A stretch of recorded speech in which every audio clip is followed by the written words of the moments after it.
Hello students, welcome to Faichima classes in collaboration with City Model College। हम लोग class 11th में chapter 6 Newton's law of motion को study कर रहे हैं।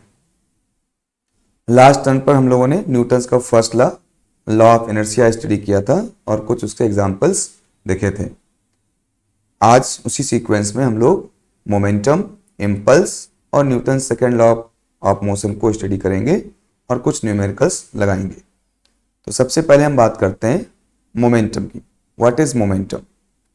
मोमेंटम को इस तरह से समझ सकते हैं कि जैसे कोई बॉडी m मास की हो और वो v वेलोसिटी से मूव कर रही हो। अब यदि कोई एफर्ट लगा करके किसी एफर्ट के द्वारा इसकी वेलोसिटी को हम चेंज करना चाहें या इसकी वेलोसिटी जीरो करना चाहें, तो जो एफर्ट है हमारा वो डिपेंड करेगा इस बॉडी के मास पर और इस बॉडी की वेलोसिटी पे। क्योंकि बॉडी का मास बहुत ज़्यादा है तब भी उसकी वेलोसिटी को चेंज करने के लिए हमको एफर्ट ज़्यादा लगाना पड़ेगा, और बॉडी की वेलोसिटी बहुत ज़्यादा है तब भी एफर्ट ज़्यादा लगाना पड़ेगा। बॉडी का मास यदि कम है तो हमको एफर्ट भी कम लगाना पड़ेगा। बॉडी की वेलोसिटी यदि कम है तो उसकी वेलोसिटी चेंज करने के लिए हमको एफर्ट भी कम लगाना पड़ेगा। तो इस तरह से हम देख रहे हैं कि किसी मूविंग बॉडी को उसकी वेलोसिटी को चेंज करने में, यानी उसके मोशन को चेंज करने में हमको जो एफर्ट करना पड़ता है वो दो बातों पे डिपेंड करता है, मास और उसकी वेलोसिटी को। तो ये जो मास और वेलोसिटी है इन्हीं के प्रोडक्ट को हम लोग कहते हैं मोमेंटम। तो एक तरह से जो मोमेंटम है वो इनर्शिया है ऑफ ए मूविंग बॉडी, क्योंकि इसी की वजह से हमको इस मूविंग बॉडी की वेलोसिटी में चेंज करने के लिए इफेक्ट जो एफर्ट लगाना पड़ता है वो अलग अलग लगाना पड़ता है, डिपेंड करता है उसके मोमेंटम के।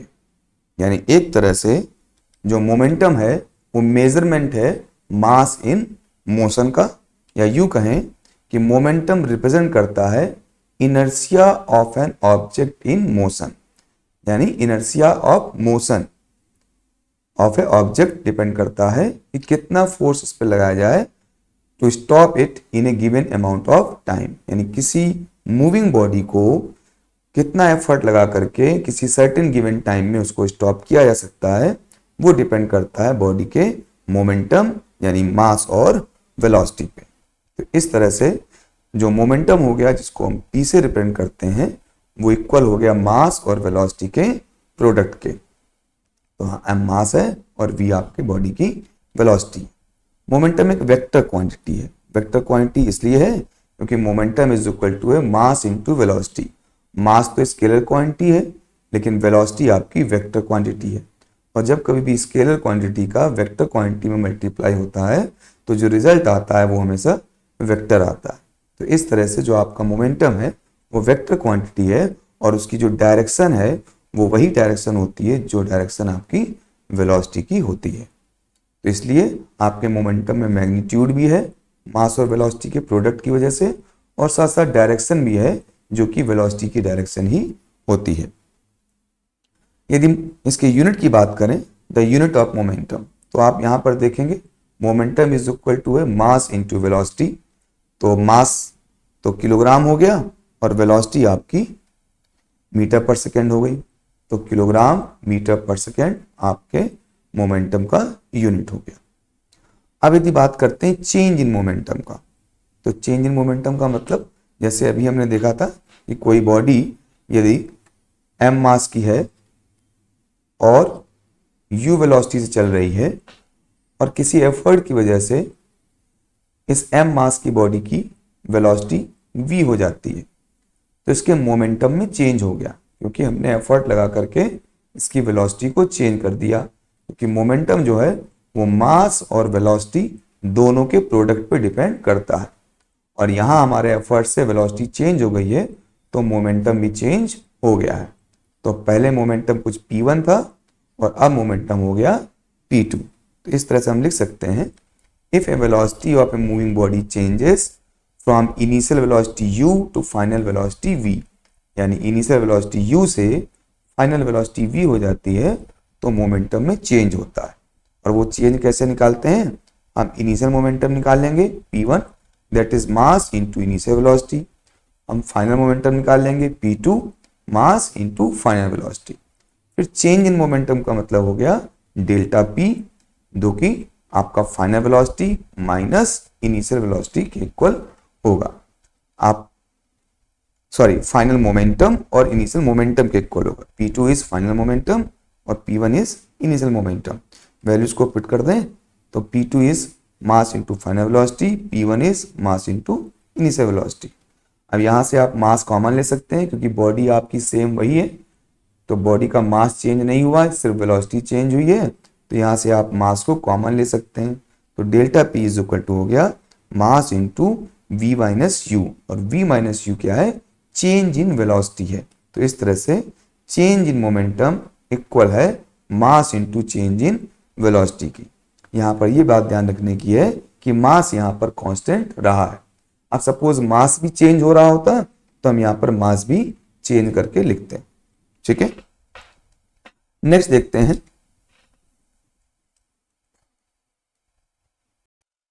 अब एक एग्जांपल देख लेते हैं। क्वेश्चन है a 5 kg mass has its velocity change from 8 meter per second east to 2.0 meter per second east.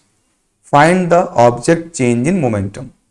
तो यदि आप ईस्ट और वेस्ट को इस तरह से लिखना चाहें, इस तरफ ईस्ट हो गया, वेस्ट, नॉर्थ एंड साउथ, तो जो आपका बॉडी है इसका मास 5 kg है, उसकी इनिशियल वेलोसिटी 8.0 मीटर पर सेकेंड ईस्ट है, जो आफ्टर सम टाइम कितनी हो जा रही है, 2.0 मीटर पर सेकेंड हो जा रही है। और डायरेक्शन क्या रहती है, डायरेक्शन ईस्ट रहती है, तो सेम डायरेक्शन ही है। तो इस तरह से चेंज इन मोमेंटम की बात करें तो क्या क्या चीजें दे रखी है हमको, मास दे रखा है 5 kg, इनिशियल वेलोसिटी दे रखी है 8 मीटर पर सेकेंड ईस्ट, फाइनल वेलोसिटी दे रखी है 2 मीटर पर second east. Change in momentum निकालना है, तो change in momentum is equal to क्या होता है, mass into change in velocity. अभी हमने पिछले केस में देखा था। तो मास कितना दिया हुआ है 5 kg, तो मास की जगह 5 kg हो गया। Change in velocity, change in velocity का मतलब final velocity minus initial velocity. तो फाइनल वेलोसिटी तो आपकी कितनी है, V फाइनल 2.0 मीटर पर सेकेंड और इनिशियल वेलोसिटी 8.0 मीटर पर सेकेंड। दोनों ही वेलोसिटीज जो हैं वो सेम डायरेक्शन में है, इसीलिए यहाँ पर हमने डायरेक्शन का कोई इफेक्ट यहाँ पर नहीं हो रहा है। सिंपल एक एल्जेब्रिक मेथड से इनको सब्ट्रैक्ट कर रहे हैं, क्योंकि V final minus V initial होता है और दोनों ही सेम डायरेक्शन में है। और सेम डायरेक्शन में होने की वजह से यदि हम इस डायरेक्शन को पॉजिटिव माने तो दोनों ही आपकी वेलोसिटीज जो है पॉजिटिव ली जाएंगी। तो इसलिए ये वेलोसिटी भी पॉजिटिव ली है और ये वेलोसिटी भी पॉजिटिव ली है, और V final minus V initial लगाया हुआ है, जिसका कि ये माइनस साइन यहाँ पर है। अब हम वैल्यूज को पुट कर दिया, इसको सॉल्व करें तो 2 माइनस 8 माइनस 6 आएगा, माइनस 6 इंटू 5 हो गया 30, तो माइनस 30 किलोग्राम मीटर पर सेकेंड डायरेक्शन ईस्ट। अब ये माइनस साइन यहाँ पर आ रहा है, ये शो कर रहा है कि change in momentum opposite to east हो रहा है। नेगेटिव ऑफ 30 किलोग्राम मीटर पर सेकेंड ईस्ट का मतलब हो गया प्लस 30 किलोग्राम मीटर पर सेकेंड टूवर्ड्स वेस्ट, क्योंकि नेगेटिव ऑफ ईस्ट का मतलब हो गया वेस्ट। तो इस तरह से जो चेंज इन मोमेंटम है वो कितना है, 30 किलोग्राम मीटर पर सेकेंड वेस्ट की ओर है, क्योंकि यहाँ पर नेगेटिव साइन आया है। आपकी जो वेलोसिटी है वो डिक्रीज करी है, फाइनल वेलोसिटी डिक्रीज है इनिशियल वेलोसिटी से, इसीलिए आपका जो V माइनस यू है वो आपका नेगेटिव का है, और इसीलिए आपका चेंज इन मोमेंटम की डायरेक्शन अपोजिट हो गई है, ईस्ट ना होकर के वेस्ट की ओर हो गई है। तो इस तरह से आपका इनिशियल वेलोसिटी इस तरफ की ओर है, ईस्ट की तरफ, लेकिन जो चेंज इन मोमेंटम आपका आया है वो 30 किलोग्राम मीटर पर सेकेंड टूवर्ड्स वेस्ट आया है। तो ये एक हमने एग्जांपल किया चेंज इन मोमेंटम का। अब नेक्स्ट देखते हैं, नेक्स्ट आर्टिकल है हमारा इंपल्स ऑफ फोर्स। इंपल्स क्या चीज है, अभी हमने पीछे देखा कि किसी बॉडी में जो मोमेंटम होता है वो मास और वेलोसिटी की वजह से होता है, और उस बॉडी की वेलोसिटी को चेंज करने के लिए जो इफेक्ट लगाना पड़ता है वो मास और वेलोसिटी दोनों के प्रोडक्ट यानी मोमेंटम पे डिपेंड करता है। इम्पल्स क्या है? इम्पल्स एक वो फोर्स है जो बहुत शॉर्ट टाइम इंटरवल के लिए लगता है और वो मोमेंटम में चेंज करता है। कैसे? So impulse is the term that quantifies the overall effect of a force acting over time. यानी किसी फोर्स की वजह से जो for a very small time interval के लिए लग रहा है उसने मोमेंटम में क्या चेंज किया है, क्या उसका इफेक्ट है, उसी को हम लोग इम्पल्स ऑफ फोर्स कहते हैं और इसको हम लोग जे से रिप्रेजेंट करते हैं। और जे इज इक्वल टू यहां पर हो जाता है force into time during which the force is applying on the body. यानी कोई बॉडी है उस पर यदि आपने कोई फोर्स लगाया है तो वो फोर्स कितने टाइम इंटरवल तक के लिए लगाया है, कितनी देर तक उस फोर्स को आपने वहां पर लगा के रखा है, उसी से उसका इफेक्ट जनरेट होगा और उस इफेक्ट को कहते हैं इम्पल्स। अभी इम्पल्स को देखें इस फॉर्मूले से तो J is equal to F into delta T है। यहां पर जो F की वैल्यू होगी वो हमेशा लार्ज होगी और जो टाइम इंटरवल होगा वो बहुत स्मॉल टाइम इंटरवल होता है, तभी वहां पर हम इम्पैक्ट उसका देख पाते हैं और उसके इम्पल्स को महसूस कर पाते हैं। तो इम्पल्स के लिए जरूरी है कि जो भी फोर्स लग रहा हो वो शॉर्ट टाइम इंटरवल के लिए लग रहा हो। इसको ऐसे समझ सकते हैं कि जैसे हम किसी बॉल को ऊपर की ओर थ्रो करते हैं, ये बॉल ऊपर की ओर जाती है, मैक्सिमम हाइट तक पहुंचती है और फिर वहां से ये वापस आती है। तो इनिशियल मोमेंटम तो इसका ऊपर की ओर था, लेकिन फाइनल मोमेंटम इसका नीचे की ओर हो गया। तो मोमेंटम में तो चेंज हो गया, और ये मोमेंटम में चेंज किसकी वजह से हुआ है? वहां पर एक कंटिन्यूअसली ग्रेविटेशनल फोर्स लग रहा था F is equal to mg। ये फोर्स कंटिन्यूअस लगता रहा कब तक? जब तक कि बॉडी स्टार्टिंग पॉइंट से हाईएस्ट पॉइंट तक गई और फिर हाईएस्ट पॉइंट से लोएस्ट पॉइंट तक वापस आई। यानी throughout the whole time interval ये आपका फोर्स यहां पर वर्क करता रहा। तो इसलिए यहां पर एक फोर्स का ये इफेक्ट हुआ। ऐसे ही जब किसी बॉल को थ्रो किया जाता है और आप किसी क्रिकेट बैट से उसको हिट करते हैं तो यहां पर बॉल के मोमेंटम में जो चेंज होता है वो सडन चेंज होता है, इसलिए यहां जो फोर्स लगता है वो बहुत स्मॉल टाइम इंटरवल के लिए लगता है। तो यहां पर जो फोर्स लग रहा है वो कंटिन्यूअस ड्यूरिंग द मोशन लग रहा है, स्लोली स्लोली इसका मोमेंटम चेंज हो रहा है। पहले मोमेंटम डिक्रीज किया, यहां पर जाके जीरो हुआ, फिर मोमेंटम अपोजिट डायरेक्शन में इंक्रीज किया। तो यहां पर फोर्स की वैल्यू तो स्मॉल है, लेकिन जो टाइम इंटरवल है वो काफी ज्यादा है। जबकि इम्पल्स के लिए हम क्या देखते हैं कि फोर्स की वैल्यू हाई होनी चाहिए और जो टाइम इंटरवल है बहुत कम होना चाहिए। जैसे कि क्रिकेट बैट से यदि आप किसी बॉल को हिट करते हो तो बॉल के मोमेंटम में आपके इमीडिएट चेंज होता है, सडन चेंज होता है, with in A very small time interval होता है, और उस समय वहां पर जो फोर्स और टाइम का जो प्रोडक्ट है उसको हम लोग वहां पर इम्पल्स कहते हैं। तो इस तरह से यदि हम कहें तो J इज इक्वल टू क्या हो गया? F into delta T. F यानी फोर्स है, उसको हम लिख सकते हैं मास इंटू एक्सेलरेशन से। ये एक्सेलरेशन किसका है? ये उस बॉडी का है जिस पर कि आपने फोर्स लगाया है, तभी उसकी वेलोसिटी में चेंज हुआ है। बिना विदाउट एक्सेलरेशन किसी बॉडी की वेलोसिटी में चेंज नहीं हो सकता, इसीलिए यहाँ पर फोर्स को हमने इस प्रकार से रिप्लेस किया है F is equal to ma से। अब ma into delta T, A को हम क्या लिख सकते हैं? Delta v by delta T लिख सकते हैं, क्योंकि एक्सेलरेशन का मतलब होता है change in velocity upon change in time. Time से टाइम कैंसिल हो जाएगा, तो इस तरह से finally J is equal to क्या आ गया? m इंटू डेल्टा वी आ गया, क्योंकि आपका जो डेल्टा टी है डेल्टा टी से कैंसिल हो गया। अब इसी इक्वेशन को इस तरह से भी लिख सकते हैं, डेल्टा वी को v माइनस यू भी लिख सकते हैं। एम वी माइनस यू क्या हो गया? देखिए ये चेंज इन मोमेंटम हो गया, क्योंकि J is equal to F delta T, और एफ डेल्टा टी की जो फाइनल वैल्यू आई है वो क्या है? ये mass into change in velocity, यानी आपका चेंज इन मोमेंटम। यहां से आप देखिए F इज इक्वल टू क्या लिख सकते हैं? डेल्टा टी से डिवाइड कर सकते हैं, तो F is equal to J upon delta T कहें, यदि डेल्टा टी को डिवाइड करें तो J अपॉन डेल्टा टी, और J का मतलब ये डेल्टा P भी है, तो F is equal to delta P upon delta T भी आप लिख सकते हैं। तो यानी फोर्स जो है rate of change of momentum के या इम्पल्स अपॉन टाइम इंटरवल पे डिपेंड करता है, और इसी को हम लोग कहते हैं इम्पल्स मोमेंटम थ्योरी, यानी इम्पल्स में जो चेंज हो रहा है वो इक्वल टू है आपके फोर्स के। जैसे एग्जांपल लिख लें, जैसे यहां पर आप देखेंगे एक क्रिकेटर है जो बॉल को कैच कर रहा है, तो इस बॉल में कोई ना कोई ऑलरेडी मोमेंटम है क्योंकि बॉल का मास होगा और इस बॉल में कोई वेलोसिटी होगी, तो इसमें ऑलरेडी कोई ना कोई मोमेंटम है, P is equal to mv। जब ये कैचर इसको कैच कर लेता है तो यहां पर बॉल का मास तो सेम रहता है लेकिन उसकी वेलोसिटी कितनी हो जाती है, 0 हो जाती है। तो यानी अब मोमेंटम कितना हो गया, अब मोमेंटम 0 हो गया। तो चेंज इन मोमेंटम कितना हो गया, final momentum minus initial momentum, final momentum 0, initial momentum हो गया mv। तो इस तरह से चेंज इन मोमेंटम क्या हो गया, mv हो गया। और चेंज इन मोमेंटम किसके इक्वल होता है, आप देखिए चेंज इन मोमेंटम इक्वल होता है F इंटू डेल्टा टी के। तो यहां से हम लिख सकते हैं F delta T is equal to change in momentum.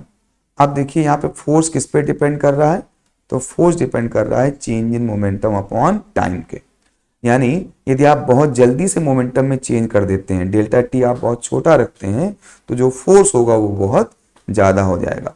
और इसी फोर्स से बचने के लिए जो प्लेयर है वो यहाँ पर क्या कर रहा है, वो अपने हैंड को पीछे तक ले जाता है, जिससे जो इम्पैक्ट का जो टाइम है, जो इसकी वेलोसिटी में जो चेंज हो रहा है, किसकी वेलोसिटी में, बॉल की वेलोसिटी में, जो बॉल की वेलोसिटी v से 0 हो रही है, इसमें जो टाइम लग रहा है वो डेल्टा टी को ये इंक्रीज कर सके। और डेल्टा टी को जब ये इंक्रीज कर लेगा तो जो फोर्स का इफेक्ट हो जाएगा वो क्या हो जाएगा, वो कम हो जाएगा। तो इस तरह से इस बात का यहाँ पर हमने एग्जाम्पल देखा कि यदि आप मोमेंटम में जो चेंज है उसके टाइम पीरियड को यदि आप बढ़ा देते हैं, जैसे कि यहाँ पर इस कैचर ने अपने हाथ को पीछे लाते हुए बॉल के सडन वेलोसिटी को चेंज होने से एकदम से रोक लिया और वेलोसिटी को धीमे धीमे चेंज होने दिया और कुछ टाइम दे दिया, जिससे कि मोमेंटम को चेंज होने में कुछ टाइम मिला। डेल्टा टी एकदम से 0 नहीं हुआ या बहुत कम नहीं हुआ और उस वजह से जो फोर्स है आपका वो भी कम हो गया, क्योंकि फोर्स यहाँ पर इन्वर्सली प्रोपोर्शनल है इंटरवल ऑफ टाइम के। तो हमने टाइम इंटरवल बढ़ा दिया जिससे कि फोर्स का इफेक्ट हमारे हाथों में इस कैचर के कम हो गया। तो इस तरह से हम इम्पल्स को देख सकते हैं कि इम्पल्स क्या है, इम्पल्स तो है चेंज इन मोमेंटम। तो मोमेंटम तो आपका सेम रहा, चेंज जो मोमेंटम में चेंज हुआ वो सेम रहा, लेकिन टाइम इंटरवल को हमने इंक्रीज करके फोर्स की वैल्यू को डिक्रीज कर दिया। तो ये एक एग्जांपल है यहाँ पर इम्पल्स ऑफ ए फोर्स का। अब एक नेक्स्ट है part, law of conservation of linear momentum, यानी जो मोमेंटम में जो चेंज होता है उससे कंजर्वेशन की बात की गई, यानी मोमेंटम में चेंज कंजर्व कब रहता है। तो जैसे कि ऊपर हमने फॉर्मूला देखा है कि the law of conservation of linear momentum states that when no external force acts on a object no change of linear momentum will occur. यानी किसी बॉडी पर कोई एक्सटर्नल फोर्स ना लगाया जाए तो उसके मोमेंटम में कोई चेंज नहीं होता। जैसे कि ऊपर एग्जांपल में हम देख रहे हैं कि इस बॉल में अपने मास और वेलोसिटी की वजह से कोई मोमेंटम था, वो तभी चेंज हुआ जब इस कैचर ने अपने हैंड से कोई फोर्स जनरेट किया।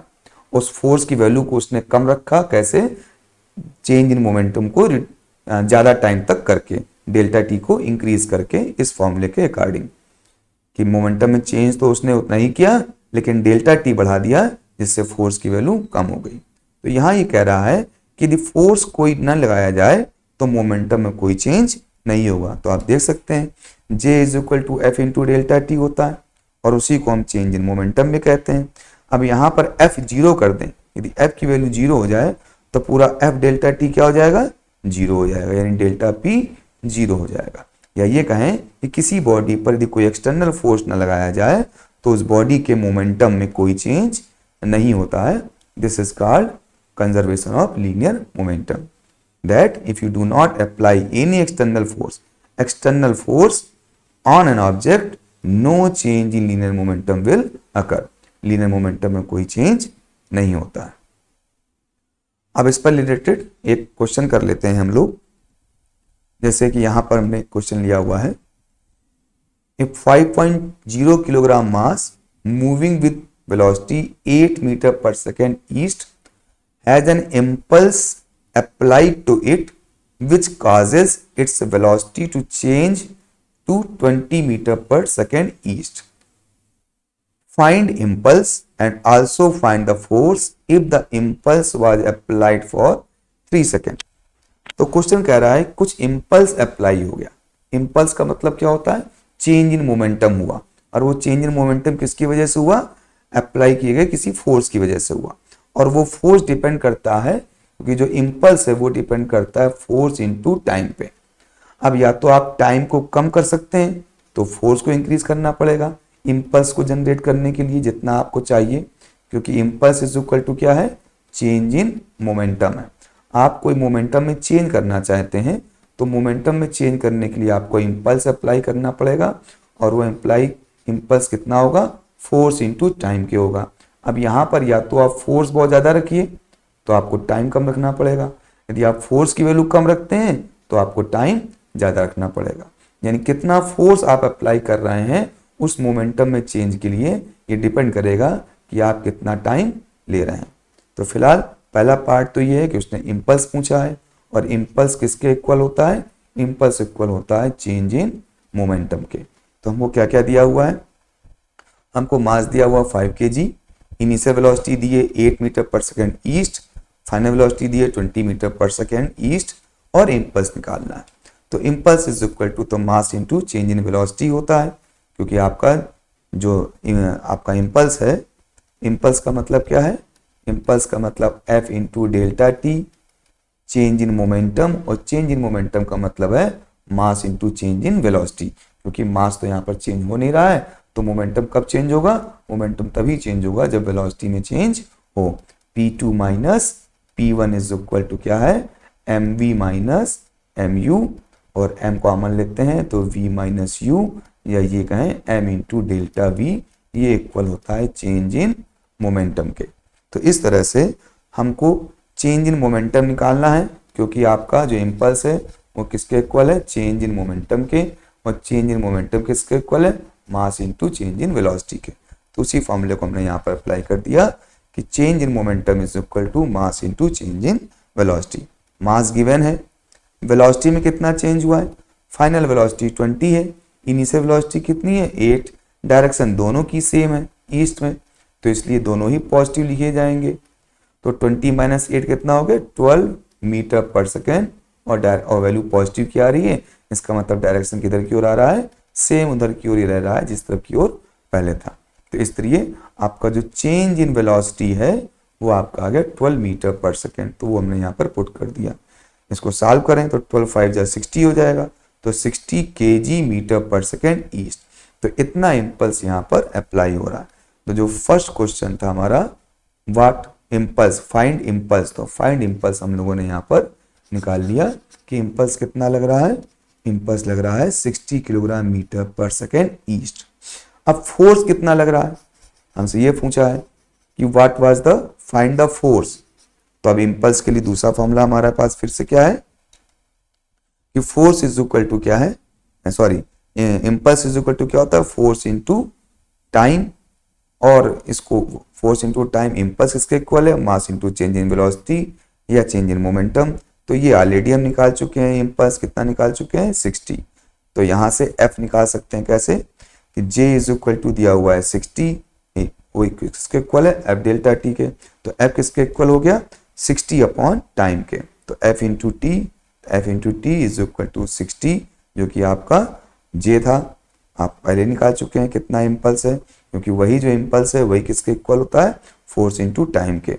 तो फोर्स कितना हो गया? आपने इसको डिवाइड कर दिया यहाँ से, तो 60 अपॉन 3 20 न्यूटन ईस्ट। यानी जो फोर्स लगाना पड़ेगा वो 20 न्यूटन ईस्ट लगाना पड़ेगा 3 सेकेंड तक, जिससे कि जो इम्पल्स जनरेट हो जाए वो आपका 60 न्यूटन पर सेकेंड हो जाए। और इसी इम्पल्स से आप अपनी वेलोसिटी को 8 मीटर पर सेकेंड से 20 मीटर पर सेकेंड में चेंज कर सकते हैं। तो इस तरह से हमने इम्पल्स और फोर्स को देख लिया। यहाँ पर आप देख पा रहे होंगे जो फोर्स है वो डिपेंड करता है कितने टाइम तक के लिए आप फोर्स लगा रहे हैं। यदि यही फोर्स आप ज़्यादा देर तक लगाएंगे तो फोर्स की वैल्यू कम हो जाएगी, ठीक है। कम देर के लिए लगाएंगे तो फोर्स की वैल्यू इंक्रीज हो जाएगी, लेकिन मोमेंटम में चेंज उतना ही होगा। तो सेम मोमेंटम में चेंज करने के लिए आपको डिफरेंट फोर्स की रिक्वायरमेंट हो सकती है। डिपेंड करता है कि आप कितना टाइम वहाँ पर फोर्स को अप्लाई कर रहे हैं। नेक्स्ट और एक और क्वेश्चन देखते हैं इसी तरह से। जैसे कोई एक कैनन है, उस कैनन का मास है 500 किलोग्राम और उससे 2 किलोग्राम का बॉल जो है कैनन बॉल, उसको हिट किया जाता है, उसको फायर किया जाता है और वो यहां से आपके कैनन से एग्जिट करता है। The ball leaves the cannon travelling at 200 metre पर सेकेंड। अब सपोज जो यहां से बॉल निकल रही है उसकी स्पीड है 200 मीटर पर सेकेंड। ये किसकी स्पीड है? स्पीड ऑफ बॉल, कैनन की बॉल है। At what speed does the cannon recoil as a result. जब ये फायर करेगी आपके इस बॉल को तो जो कैनन है वो भी कुछ ना कुछ पीछे की ओर मूव करेगी विद सर्टेन वेलोसिटी vc। अब ऐसा क्यों होगा? ऐसा इसलिए होगा कि आपका जो सिस्टम है, यानी पूरा एक जो बॉडी थी जिसके अंदर उस बॉडी में आपकी कैनन भी शामिल थी और उसमें आपकी बॉल भी शामिल थी, ये पूरा पूरा एक कंप्लीट बॉडी थी। लेकिन इसके अंदर इंटरनल एक्सप्लोजन हुआ जिसके कारण कैनन का कोई एक पार्ट, जो बॉल है वो भी कैनन का ही पार्ट है क्योंकि कैनन के अंदर थी। जब इसके अंदर एक्सप्लोजन हुआ तो कैनन का एक पार्ट बॉल किसी वेलोसिटी से आगे की ओर 200 मीटर पर सेकेंड से आगे की ओर डिपार्ट किया। अब इस बॉल में यदि मोमेंटम आया है तो मोमेंटम में चेंज हुआ है, लेकिन बाहर से कोई एक्सटर्नल फोर्स तो लगाया नहीं गया है। जब कोई एक्सटर्नल फोर्स नहीं लगाया गया है तो हमने देखा है कि F delta T is equal to होता है चेंज इन मोमेंटम। तो एक्सटर्नल फोर्स तो यहाँ पर कोई बाहर से लगाया नहीं है तो फोर्स तो हो गया जीरो। जब फोर्स जीरो हो गया तो डेल्टा पी क्या हो गया? डेल्टा पी भी जीरो होना चाहिए। डेल्टा पी जीरो होने का मतलब क्या है कि इस पूरे सिस्टम के मोमेंटम में कोई चेंज नहीं हुआ। अब पहले तो मोमेंटम जीरो था इनिशियली, लेकिन अब मोमेंटम कितना हो गया है? जब बॉल को फायर किया है तो बॉल आपकी इस तरफ की ओर जा रही है, तो बॉल का मास आपको दिया हुआ है 2 किलोग्राम, बॉल की वेलोसिटी दी है आपकी 200 मीटर पर सेकेंड। तो बॉल का मोमेंटम कितना हो गया? बॉल का मोमेंटम हो गया mass of ball into velocity of ball. तो कितना हो जाएगा? 2 kg इंटू 200 मीटर पर सेकेंड। तो ये आपका बॉल का मोमेंटम हो जाएगा। कैनन का मोमेंटम क्या होगा? कैनन बैकवर्ड डायरेक्शन में चलेगी। क्यों चलेगी? हाँ, इसलिए चलेगी क्योंकि दोनों मोमेंटम को एक दूसरे को कैंसिल करना है, तभी नेट मोमेंटम जीरो रहेगा। या आप नहीं कहते हैं कि हम पीछे की ओर लेंगे, हम सपोज आगे की ओर ही मान लेते हैं कि सपोज आपके कैनन की वेलोसिटी आगे की ओर ही रहेगी, तो उस केस में आपका कैनन का मोमेंटम क्या होगा? Mass of cannon into velocity of cannon. तो मास ऑफ कैनन तो 500 kg है और वेलोसिटी ऑफ कैनन हमको पता नहीं है, तो मोमेंटम कितना हो गया? पीसी हो गया। अब नेट मोमेंटम आपका कितना रह गया इस समय? नेट मोमेंटम बाद का कितना हो गया? तो नेट मोमेंटम बाद का हो जाएगा पीबी प्लस पीसी, और दोनों सेम डायरेक्शन हमने माने हैं। हमने वेलोसिटी वीसी भी सेम डायरेक्शन में मान ली है। ये हमने नहीं मानी कि चलो हमें नहीं पता कि पीछे है कि आगे है, हमने मान लिया कि सपोज कैनन भी आगे की ओर चलेगी वीसी वेलोसिटी से, बॉल भी आगे की ओर चल रही है और कैनन भी आगे की ओर चल रही है वीसी वेलोसिटी से। तो इस तरह से मोमेंटम हमने निकाले तो दोनों के मोमेंटम सेम डायरेक्शन में आएंगे क्योंकि वेलोसिटीज की डायरेक्शन सेम है। तो इसलिए नेट मोमेंटम क्या हो जाएगा? दोनों के मोमेंटम को आप जोड़ देंगे। जब सम करेंगे आप तो ऊपर का मोमेंटम क्या है? 200 इंटू 2 400 किलोग्राम मीटर पर सेकेंड प्लस कैनन का मोमेंटम क्या है? 500 v किलोग्राम मीटर पर सेकेंड। अब नेट मोमेंटम ये हो गया, लेकिन no external force was applied. कोई एक्सटर्नल फोर्स तो यहां पर अप्लाई किया नहीं गया, तो इसलिए नेट मोमेंटम पहले भी जीरो था, अभी भी जीरो होना चाहिए क्योंकि इनिशियल तो कोई वेलोसिटी थी नहीं, ना कैनन में ना बॉल में, तो इनिशियल मोमेंटम जीरो था, तो फाइनल मोमेंटम भी क्या होना चाहिए? जीरो होना चाहिए। तो इसलिए हम कहेंगे कि PB plus PC is equal to zero. Apply कर दें तो यहाँ क्या आ जाएगा? 400 किलोग्राम मीटर पर second plus 500 v kilogram metre पर second is equal to zero. हमको यहाँ पर क्या निकालना है? वेलोसिटी निकालनी। तो बाकी सारे पोर्शन को आप उस तरफ ले जाइए, तो क्या हो जाएगा? 500 v किलोग्राम मीटर पर second is equal to minus 400 kilogram metre पर सेकेंड। अब आप यहाँ पर देखिए किलोग्राम मीटर पर सेकेंड कैंसिल कर दें, 2 जीरो से 2 जीरो कैंसिल कर दें, तो v इज इक्वल टू क्या आ गया? -4/5। या यूं कहें कि 0.8 वेलोसिटी की वैल्यू आ गई नेगेटिव की। अब यहाँ नेगेटिव साइन शो कर रहा है कि जो वेलोसिटी ऑफ कैनन है वो 0.8 मीटर पर सेकेंड से बैकवर्ड डायरेक्शन में होगी, जो कि हम लोग पहले एज्यूम कर रहे थे, लेकिन हमने आगे की ओर एज्यूम किया है तो आंसर में अपने आप नेगेटिव साइन आ गया, जो बता रहा है कि कैनन की वेलोसिटी बैकवर्ड डायरेक्शन में होगी और कितनी होगी 0.8 मीटर पर सेकेंड होगी। तो यहाँ पर हमने law of conservation of momentum को अप्लाई किया कि एक्सटर्नल फोर्स कोई नहीं लग रहा है, इसलिए जितना मोमेंटम पहले है उतना ही मोमेंटम बाद में भी रहेगा। पहले मोमेंटम जीरो था तो बाद में भी मोमेंटम जीरो रहेगा, और उसी कॉन्सेप्ट को लगा करके हमने कैनन की वेलोसिटी को यहाँ पर फाइंड आउट कर लिया। ओके, अब हम बात करते हैं Newton second law of motion की। न्यूटन सेकंड लॉ क्या कहता है कि the rate of change of momentum of a body is directly proportional to the external force applied on the body in the direction of applied force. कहने का मतलब यह है कि किसी बॉडी में जो किसी मोमेंटम से चल रही हो, उसमें यदि मोमेंटम में कोई चेंज होता है, यदि मोमेंटम में कोई चेंज हो जा रहा है, यानी इनिशियल वेलोसिटी से फाइनल वेलोसिटी चेंज हो जा रही है, तो यहाँ पर जो मोमेंटम में चेंज हो रहा है, ये मोमेंटम में चेंज एक एक्सटर्नल फोर्स की वजह से हो रहा है, और वो एक्सटर्नल फोर्स उसी डायरेक्शन में है जिस डायरेक्शन में आपका मोमेंटम में चेंज हो रहा है। यानी rate of change of momentum delta P by delta T, change in momentum upon time taken in to change the momentum, it means rate of change of momentum is directly proportional to the force। और ये force किस direction में होगा, इस force की direction भी वही होगी जो आपके मोमेंटम के चेंज होने की डायरेक्शन है।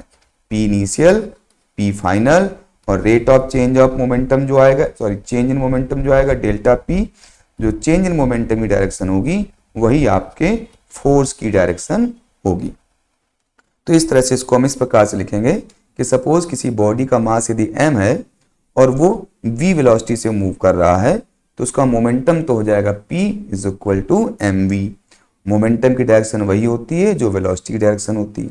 अब इस मोमेंटम में आप कोई चेंज करना चाहते हैं तो वहां पर कोई फोर्स f अप्लाई करना पड़ेगा। तो suppose force applied is f, और ये जो फोर्स f होता है वो डायरेक्टली प्रोपोर्शनल होता है rate of change of momentum के, यानी F is directly proportional to dp by dt। Proportional हटा के इक्वल साइन लगाएं तो वहां पर कोई कांस्टेंट ले लेते हैं k, यहाँ पर k की वैल्यू आपकी 1 आती है, तो इसलिए k को हम यहाँ पर इग्नोर कर सकते हैं कि where k value is 1। So finally F is equal to rate of change of momentum. अब यहाँ पर दो केस हो सकते हैं, क्यों? क्योंकि जो मोमेंटम है वो मास इनटू वेलोसिटी है, यानी d by D T of mass into velocity. अब यदि मोमेंटम में देखें तो मास और वेलोसिटी दोनों होने की वजह से यदि इसमें चेंज होगा तो चेंज दोनों में से किसी एक के भी चेंज होने से या दोनों के चेंज होने से भी मोमेंटम में चेंज हो जाएगा। अभी तक प्रीवियस केसेस में हम लोग ने यही मान के चले हैं कि जो मास है बॉडी का वो during the momentum change constant रहता है, यानी जब कोई व्हीकल चल रहा है या कोई बॉडी चल रही है तो उसकी केवल उसकी वेलोसिटी में चेंज हो रहा है, मास में कोई चेंज नहीं हो रहा। तो जब आप फोर्स निकालेंगे तो फोर्स का मतलब है rate of change of momentum, और rate of change of momentum का मतलब है differentiation of momentum with respect to time. और मोमेंटम को यदि आप ब्रेक करेंगे मास इनटू वेलोसिटी में तो differentiation of mass into velocity respect to time. अब यदि मास कांस्टेंट है बॉडी का मोशन के दौरान तो मास आपका डिफरेंशिएशन से बाहर आ जाता है, यानी कांस्टेंट टर्म बाहर आ जाता है। तो यदि हम लिखें उसको यहाँ पर इस तरह से, तो force is equal to dp by dt, d by dt of p का मतलब है मोमेंटम यानी मास इनटू वेलोसिटी। अब यदि मास कांस्टेंट ले रहे हैं तो मास का डिफरेंशिएशन नहीं होता और मास आपका बाहर आ जाता है, और डिफरेंशिएशन किसका होता है? सिर्फ वेलोसिटी का। और जब वेलोसिटी का डिफरेंशिएशन होता है तो ये वैल्यू क्या कहलाती है? ये वैल्यू आपकी कहलाती है dv बाई dt को हम लोग कहते हैं एक्सेलरेशन। ठीक है, तो F इज इक्वल टू क्या हो गया? Mass into acceleration. तो यहाँ से आपका न्यूटन सेकंड लॉ निकल आ गया। तो जो फोर्स होता है किसी बॉडी में अप्लाई किया जाता है वो उसके rate of change of momentum के इक्वल होता है, और फाइनली वो किसके इक्वल आ जाता है, मास इनटू एक्सेलरेशन के। तो इस तरह से हमारा फोर्स का फॉर्मूला निकल के आ गया कि force is equal to mass into acceleration, साथ साथ force is equal to rate of change of momentum यानी dp बाई dt। ओके, अब यहाँ से यदि यूनिट लिखना चाहें तो आपके यूनिट लिख सकते हैं। जो यूनिट ऑफ फोर्स होता है वो न्यूटन होता है, इसको आप किलोग्राम मीटर पर सेकेंड स्क्वायर भी लिख सकते हैं, और इसको सीजीएस सिस्टम में लिखना चाहें तो सीजीएस सिस्टम में आपका फोर्स का यूनिट क्या होता है, डाइन होता है। डाइन को आप 1 ग्राम पर सेंटीमीटर पर सेकेंड स्क्वायर लिख सकते हैं। मास को यदि आप किलोग्राम में लेंगे, एक्सेलरेशन को आप मीटर पर सेकेंड स्क्वायर में लेंगे, तो फोर्स का यूनिट हो गया किलोग्राम मीटर पर सेकेंड स्क्वायर, जिसको हम लोग 1 न्यूटन कहते हैं। और यदि आप मास ग्राम में लेंगे और एक्सेलरेशन को सेंटीमीटर पर सेकेंड स्क्वायर लेंगे तो यूनिट हो जाएगा आपका फोर्स का ग्राम सेंटीमीटर पर सेकेंड स्क्वायर, और उसको आप डाइन कहते हैं। इसी तरह से जब आप F is equal to mg लिखते हैं और वहाँ ग्रेविटी फोर्स होता है, ग्रेविटी फोर्स में g की वैल्यू नहीं पुट करते, तो जो फोर्स का यूनिट होता है वो kgf होता है, यानी 1 किलोग्राम फोर्स। ठीक है, तो इस तरह से आपके ये कुछ यूनिट होते हैं फोर्स के, जिनको आप लोग हाई स्कूल में भी देख चुके हैं, 10th में देख चुके हैं, और यहाँ पर भी हम लोगों ने दोबारा यहाँ पर स्टडी किया। अब मास वेरिंग बॉडी, अभी हमने जो पिछला केस लिया यहाँ पर हमने ये देखा कि बॉडी का मास कांस्टेंट रहता है ड्यूरिंग द मोशन, यानी कोई आपकी बॉडी थी किसी मास m से, वो वेलोसिटी v1 से चल रही थी, उस पर कोई फोर्स लगाया तो उसका वेलोसिटी जो है v2 हो गई, लेकिन मास में कोई चेंज नहीं हुआ। जब ऐसा केस होगा तब हमारा फॉर्मूला जो f होगा वो इक्वल टू होगा m इंटू ए के, क्योंकि यहाँ पर हमने मास को कांस्टेंट ले रखा है। लेकिन कुछ केसेस ऐसे भी होते हैं, जैसे रॉकेट का केस है, रॉकेट प्रपल्सन का केस है कि जब रॉकेट प्रपल करता है अपने एग्जॉस्ट बर्निंग गैसेस को पीछे एग्जॉस्ट करता है और उसके थ्रस्ट से रॉकेट ऊपर की ओर चलता है, तो वहाँ पर रॉकेट की वेलोसिटी भी चेंज होती है और साथ साथ रॉकेट का मास भी चेंज होता है। तो ऐसे केसेस में हम किस तरह से करेंगे, तो वहाँ पर जो हमारा मास होगा वो वेरी कर रहेगा। तो इस तरह हम मास वेरिंग बॉडी के लिए यदि बात करें तो मोमेंटम का रेट ऑफ चेंज तो हमेशा फोर्स के इक्वल होता है, यानी जो न्यूटन सेकंड लॉ है वो यहाँ भी आपका उतना ही एग्जिस्ट करता है कि force is equal to a change in momentum upon time, और चेंज इन मोमेंटम p का मतलब होता है मास इनटू वेलोसिटी। अब यहाँ पर मास और वेलोसिटी दोनों ही चेंज कर रहे हैं, मास भी चेंज हो रहा है, वेलोसिटी भी चेंज हो रहा है, यानी दोनों ही टाइम के साथ वेरी कर रहे हैं। तो इसलिए अब दोनों का ही यहाँ पर डिफ्रेंसिएशन होगा। और डिफ्रेंसिएशन करते समय हम लोगों ने देखा है कि जब दो वैल्यूज होती हैं वेरिएबल और उनके प्रोडक्ट का डिफ्रेंसिएशन करते हैं तो हम किस प्रकार से डिफ्रेंसिएशन करते हैं, एक बार फर्स्ट वैल्यू को हम कॉमन रखते हैं, सेकेंड वैल्यू का डिफ्रेंसिएशन करते हैं, फिर सेकेंड वैल्यू को हम कॉमन रखते हैं और फर्स्ट वैल्यू का डिफ्रेंसिएशन करते हैं। तो ये हमारा आपका फॉर्मूला होता है दो वेरिएबल्स का जब प्रोडक्ट हो रहा होता है उनके डिफ्रेंसिएशन का। तो यहाँ पर भी ठीक उसी तरह से मास और वेलोसिटी दोनों का ही प्रोडक्ट है और उनका डिफ्रेंसिएशन है और दोनों ही वैल्यू वेरिएबल हैं। मास भी वेरी कर रहा है टाइम के साथ में तो इसका भी डिफ्रेंसिएशन होगा, और वेलोसिटी भी वेरी कर रही है टाइम के साथ में तो इसका भी डिफ्रेंसिएशन होगा। तो जब दो वेरिएबल चीज़ें होती हैं और उनके प्रोडक्ट का डिफ्रेंसिएशन होता है तो हम एक वेरिएबल को पहले कॉमन रखते हैं, सेकेंड वेरिएबल का डिफ्रेंसिएशन करते हैं, फिर प्लस साइन, फिर सेकेंड वेरिएबल को कॉमन रखते हैं और फर्स्ट वेरिएबल का डिफ्रेंसिएशन करते हैं। तो इस तरह से जब मास भी वेरी कर रहा होगा तब फोर्स का जो फॉर्मूला होगा, तब फोर्स का फॉर्मूला आपका ये पूरा आएगा m dv by dt plus v dm by dt। आप चाहें तो इसको इस तरह से ma plus v dm by dt भी लिख सकते हैं। ठीक है, तो ये आपके फोर्स का फॉर्मूला हो गया उस समय जब आपका मास भी वेरी कर रहा होता है। तो अब एक कोई एग्जांपल ले लेते हैं इस पर। जैसे एग्जांपल लिया हमने, the force acting on a mass varying according to the function mt is equal to 5 plus 2t kg and moving with a constant velocity 4 metre पर सेकेंड।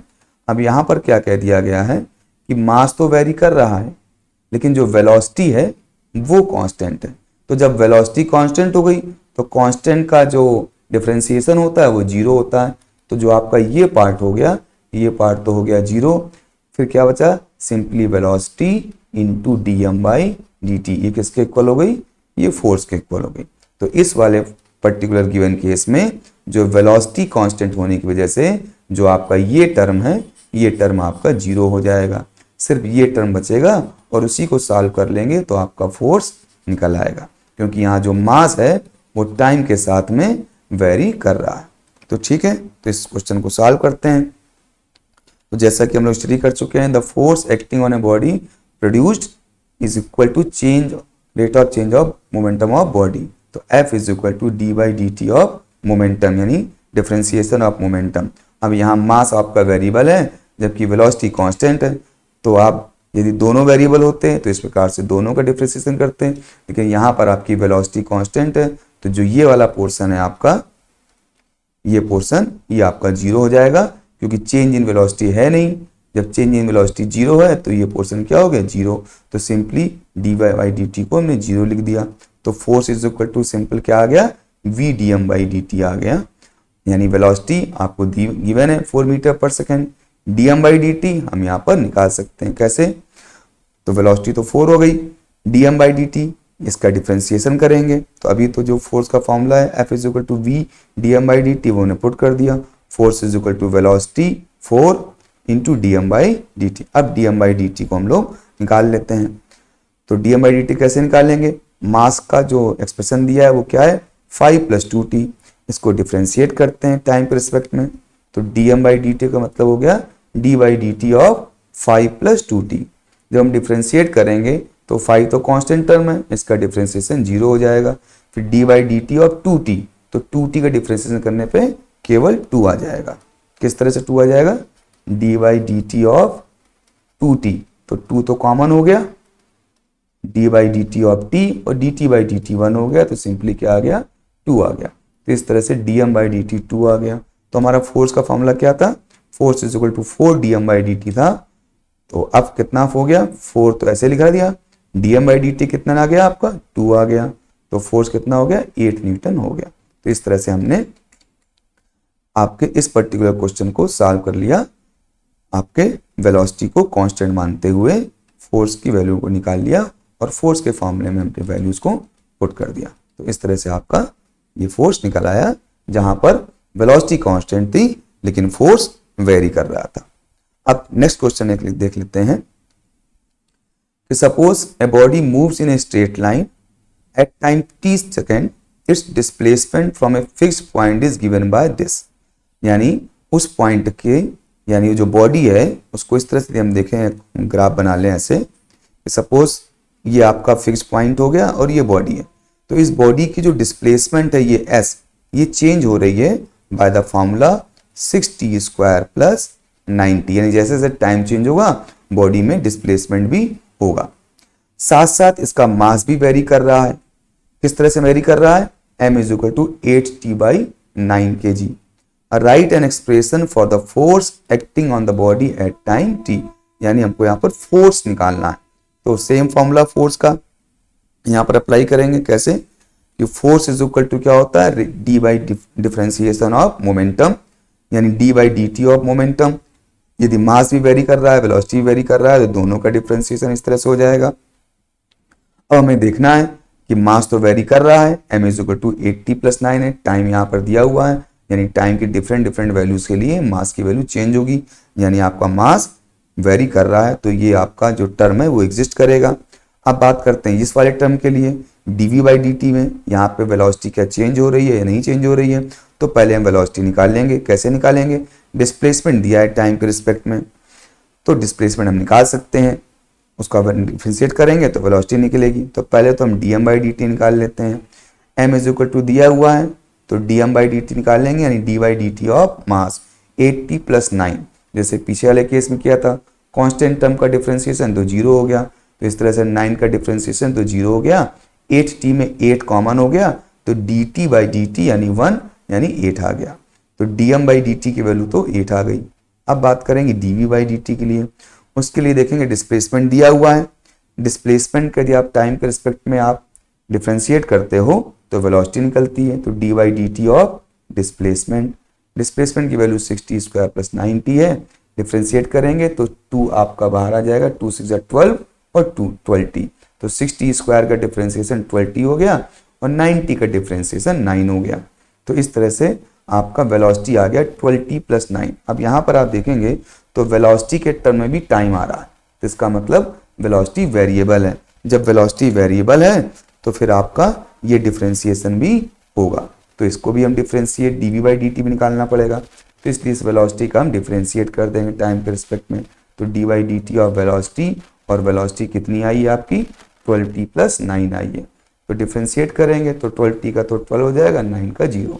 तो इस तरह से आपका dv बाई dt कितना आ गया, 12 आ गया। यानी ये दोनों ही टर्म आपके यहाँ पर यूज हो जाएंगे। वेलोसिटी भी वेरिएबल है और मास भी वेरिएबल है, तो मास वेरिएबल है तो dm बाई dt निकाल लिया।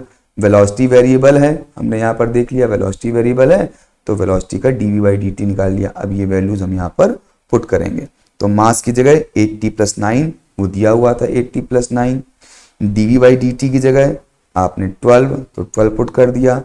v वेलोसिटी, तो वेलोसिटी हम निकाल चुके हैं 12t प्लस 9, तो वेलोसिटी की जगह 12t प्लस 9 पुट कर दिया। फिर dm बाई dt वो हमें निकाला हुआ 8 को पुट कर दिया। अब इसको हम सिंप्लीफाई कर लेंगे, मल्टीप्लाई करिए 12 का अंदर तो 96, 12 9 108, 8 का मल्टीप्लाई करिए 96, 8 9 72, इन दोनों को ऐड कर दीजिए तो 192 प्लस 108 72 180 न्यूटन। तो ये आपके फोर्स का फॉर्मूला यहाँ पर आ गया। यानी इस पर्टिकुलर क्वेश्चन में जो फोर्स भी लग रहा है वो भी देखिए टाइम के साथ वेरी कर रहा है, और फोर्स निकालने के लिए जो हमने फॉर्मूला यूज किया है, जो कॉन्सेप्ट यूज किया है, वो वही न्यूटन सेकंड लॉ यूज किया है कि force is equal to rate of change of momentum, यानी differentiation of momentum with respect to time. अब मोमेंटम यहाँ पर मास और वेलोसिटी दोनों वेरिएबल हैं, इसलिए दोनों के डिफरेंशिएशन करके हमें यहाँ पर निकालना है, और उसी तरीके से हम लोगों ने यहाँ पर इसको निकाला है। तो ये कुछ आपके न्यूटन सेकंड लॉ से रिलेटेड हमारे एग्जाम्पल्स हम लोगों ने यहाँ पर किए हैं। तो आज के लिए इतना ही। नेक्स्ट टर्न पर हम कुछ और क्वेश्चंस करेंगे और न्यूटन थर्ड लॉ को स्टडी करेंगे। तो तब तक के लिए take care and bye bye.